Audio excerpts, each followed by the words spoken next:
आप उत्तर प्रदेश में कुछ दिन पहले गए हुए थे, बनारस में गए हुए थे, और कुछ स्टोरी आई भी थी अंग्रेजी के बहुत सारे पोर्टल में कि वहाँ पे लोअर कास्ट और मुस्लिम्स जो हैं, जो पासमानदा मुस्लिम्स हैं, जो दलित मुस्लिम्स हैं, उनके मसाइल को लेके आपने बहुत ही सेंटर में रखा वहाँ पे।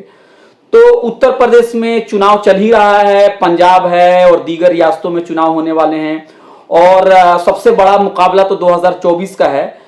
इस पूरी जो चुनावी जो प्रोसेसेस जो हो रहा है, उसमें एक चीज आप देख रहे हैं कि जो पासमानदा का सवाल है, अगर मैं आपके पंफलेट को पढ़ूं और आपकी राइटिंग्स को पढ़ूं तो आपको भी इस बात का दुख है कि एक तो जो कम्युनल पार्टीज हैं उसको ना मुसलमान से कुछ लेना है, ना दलित से, ना पासमानदा से लेना है, और कई बार आप भी कह रहे हैं कि जो सेकुलर पार्टीज हैं ये लोग भी कंफ्यूजन में हैं। ये लोग भी कभी कह रहे हैं पिछड़ा हिंदू, कभी कुछ कह रहे हैं, कभी कुछ कह रहे हैं। मसाइल बहुजन के हैं, उनके ऊपर वो कुछ नहीं बोल रहे हैं सर। तो इसमें कुछ आप बताइए क्या रास्ता होना चाहिए। कुछ मुस्लिम पार्टियां भी हैं जिसका आप मतलब बगैर नाम लिए हुए आप कह रहे हैं कि वो भी आके मतलब चीजों को, हिंदुत्व पॉलिटिक्स को क्रिटिसाइज करने के बजाय वो लोग भी क्या कर रहे हैं कि वो लोग भी एक तरह का मुस्लिम आइडेंटिटी को कंसोलिडेट करने की कोशिश कर रहे हैं, जो कहीं से भी मुसलमानों का फायदा नहीं करेगा, नुकसान ही करेगा।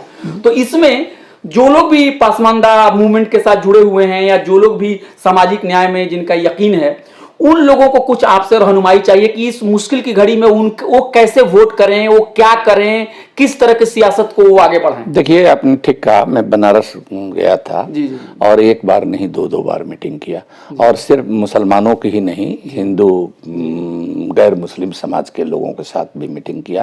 और इनके बीजेपी और आरएसएस के जो विभाजनकारी राजनीति है और असली मुद्दों से भटकाने की जो बात है, उसको लोगों को के बीच रखा है। मैं गोरखपुर में भी गया हूँ, मैं मेरठ भी गया, मैं नोएडा, ग्रेटर नोएडा, बरेली, आपको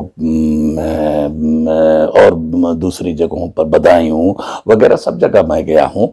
और देखिए, अब लोग समझ रहे हैं, हम लोग जो बात कह रहे हैं उसको समझ रहे हैं कि भाई देखिए, सांप्रदायिकता से, चाहे वो मुसलमान करे, चाहे हिंदू करे या कोई भी करे, इससे कुछ ये हमेशा ध्यान भटकाने के लिए असली सवाल से होता है। और देखिए, ये वन वे ट्रैफिक नहीं है। ओवैसी साहब ऐसे ही नहीं चले आए हैं। ओवैसी साहब का जो गेम प्लान है वो बीजेपी के गेम प्लान का हिस्सा है। ये नूरा कुश्ती जिसको कहते हैं, ये कर रहे हैं, इस तरह की बात करें तो इस बार तो इनको सबक देखिएगा, सिखा रही है जनता, ये इनको रिजेक्ट कर दिया। तो आगे का सर बहुत ही संक्षिप्त में बताइए, आगे हम लोगों को जो भी मान लीजिए जो सोशल जस्टिस की में यकीन करने वाले जो लोग हैं, वो आगे क्या, किस चीजों को मतलब करें और किस चीजों से मतलब अपने आप को बचाएं। नहीं, देखिए, आपने ठीक कहा कि जो सेकुलर पार्टियां हैं, सामाजिक न्याय की जो बात करती हैं, सेकुलरिज्म की बात करती हैं, वो भी मुसलमानों को मोनोलिथ और होमोजेनस एक रूप समाज समझती हैं वोट के लिए इनका।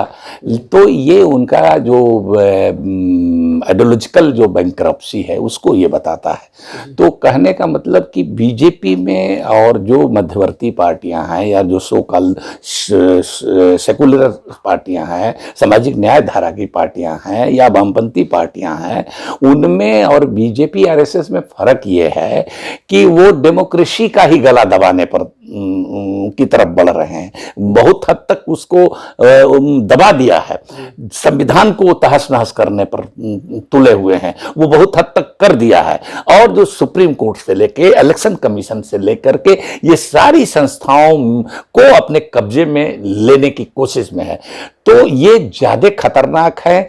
तो अभी इनसे बचाना है, और इनको जो दिखे कि ये आदमी इनको अभी लड़ता दिख रहा है, कल को गए इनके साथ नहीं जाएगा, नीतीश कुमार की तरह या किसी और। तो आप ये कह रहे हैं कि हमें उन्हीं पार्टियों का समर्थन देना है जो पार्टी किसी भी तौर पे सांप्रदायिक शक्तियों को मजबूत न करे, उनके खेमे में ना। हाँ, वो मुसलमान के नाम पर चाहे हिंदू के नाम पर। जी, मतलब ये नहीं चलेगा कि हाँ, जाति की बात करेंगे और बीजेपी की बात करेंगे, ये नहीं चलेगा। नहीं चलेगा।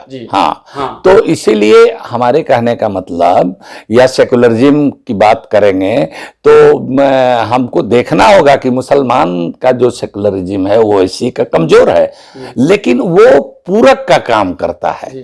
जैसे दही जमाने के लिए 2 चम्मच जोरन की जरूरत होती है, तो ओवैसी की जो सियासत है वो मुस्लिम लीग की विरासत वाले सियासतदान हैं, तो उस सियासत से बीजेपी को फायदा हो रहा है, आरएसएस को फायदा हो रहा है। इस बात को मुसलमान समझ भी रहे हैं, हम लोग समझाने में भी लगे हैं। और वहीं दूसरी तरफ बीजेपी आज जितना डिस्परेट होकर के काम कर रही है, उसकी सबसे बड़ी तो हम लोग किसको वोट करें? मतलब जो सामाजिक न्याय के लोग हैं वो किसको वोट करें? एक तरफ तो बीजेपी को आपने खारिज कर दिया, एक तरफ आपने कहा कि ओवैसी जी का भी जो राजनीति जो मुकाबले में है जी, देखना यह है कि कुछ लोग ऐसे हैं, अभी से समझ में आ जाएगा कि ये कल के गए, अभी ये 7 साल में उनकी कारकर्दगी को ध्यान से देखिएगा तो पता चल जाएगा कि ये जीतने के बाद बीजेपी को मदद करेंगे।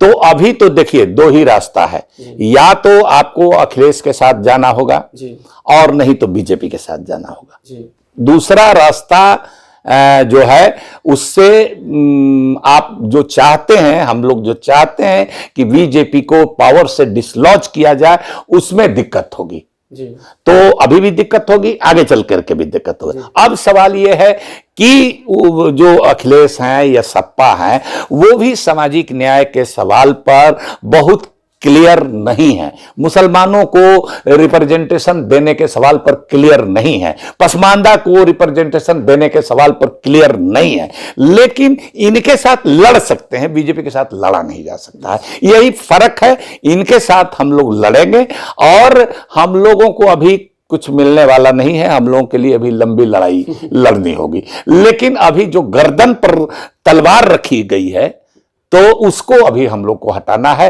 और वो मुसलमान के गर्दन पर तलवार ही नहीं है, उसको तो लग रहा है, ये इंप्रेशन ये है कि उसकी मतलब जी, वो संविधान के गर्दन पर है, वो जमहूरियत के गर्दन पर है। तो जमहूरियत और संविधान सलामत रहेगा, उसकी हिफाजत रहेगी, तब जाकर के हम दूसरे भटके हुए लोगों को, गुमराह लोगों को भी रास्ते पर लाएंगे, उनको दुरुस्त करेंगे। दोस्तों, अभी हम बात कर रहे थे अली अनवर साहब से, पूर्व सांसद, और मसावात की जंग जो किताब है, जो कि पासमानदा मुसलमान के लिए आप कहें कि एक तरह से एक थ्योरेटिकल बुक है, उसके राइटर हैं। तो सर का यही कहना है कि जो भी पार्टियां सांप्रदायिकता को समर्थन कर रही हो, या जो पार्टी आपकी बात कर रही हो लेकिन आपको डर हो कि कल वो सांप्रदायिक शक्तियों के साथ चली जाती हैं, उनसे आपको दूर रहना है।